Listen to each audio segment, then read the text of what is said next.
आसमानों और जमीन को पैदा करने वाले मेरे रब, तू ही हर रास्ते और हर मंजिल का खालिक व मालिक है।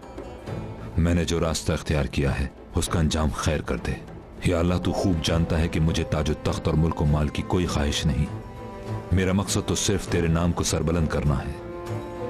मेरे तलवार चलाने का मकसद सिर्फ और सिर्फ तेरे इंसाफ को कायम करना है।